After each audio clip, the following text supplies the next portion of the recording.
एक कहावत है, समय से पहले और भाग्य से ज्यादा न कभी किसी को मिला है और न ही मिलेगा।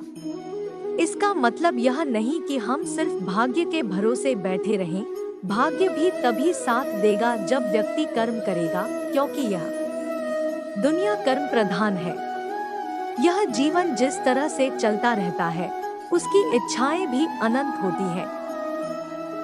यह सोचना जरूरी है कि बिना पुरुषार्थ यानी कर्म के भोजन नहीं मिल सकता है और बिना कर्म के किसान खेती भी नहीं कर सकता है। यह भी सोचने की बात है कि कर्म समान होने के बावजूद भाग्य अलग अलग हो सकते हैं। इसीलिए जीवन में अपनी तुलना किसी और से मत करो। जीवन बहुत सुंदर है, इसे और सुंदर बनाना चाहिए। जिंदगी का हर पल खुशी से जीना चाहिए, क्योंकि वक्त जैसा भी हो इतनी जल्दी गुजर जाता है कि पता भी नहीं चलता है। कहा जाता है कि मन और मकान को वक्त वक्त पर साफ करना बहुत जरूरी है, क्योंकि मकान में बेमतलब सामान और मन में बेमतलब गलतफहमियां भर जाती है।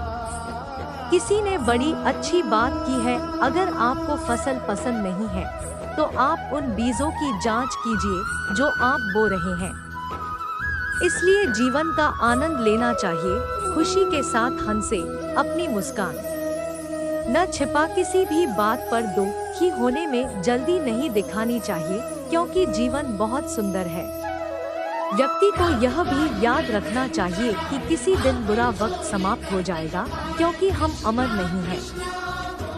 अपने जीवन में कम से कम एक बार कोशिश करें कि आप क्या चाहते हैं, बिना यह सोचे कि कौन क्या सोचेगा और क्या कहेगा। प्रयास कीजिए, यह आपकी जिंदगी है। आपके प्रयास बेकार नहीं हैं।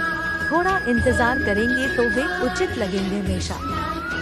याद रखें कि सबसे अच्छी उम्मीद रखें, आपके लिए हमेशा वही होगा जो आप उम्मीद करते हैं। जीवन को हमेशा हिम्मत के साथ आगे बढ़ाने की जरूरत है। जीवन में सकारात्मकता की तलाश करें, छोटी छोटी खुशियों में भी आनंदित होना सीखें। भगवान श्री कृष्ण ने भी गीता के उपदेश में भाग्य के बजाय कर्म की सीख दी है। उन्होंने गीता के उपदेश में अर्जुन से कहा है कि आपका तो कर्म करने में ही अधिकार है, उसके फलों पर नहीं, क्योंकि फल देना ईश्वर के हाथ में है। इसलिए न कर्म से भागना उचित है और न ही कर्म के फल की आशा करना उचित है। केवल कर्म ही मनुष्य का भाग्य बदल सकता है। महाभारत काल में भगवान श्री कृष्ण की कही ये बातें आज भी उतनी ही महत्वपूर्ण है जितनी तब थी।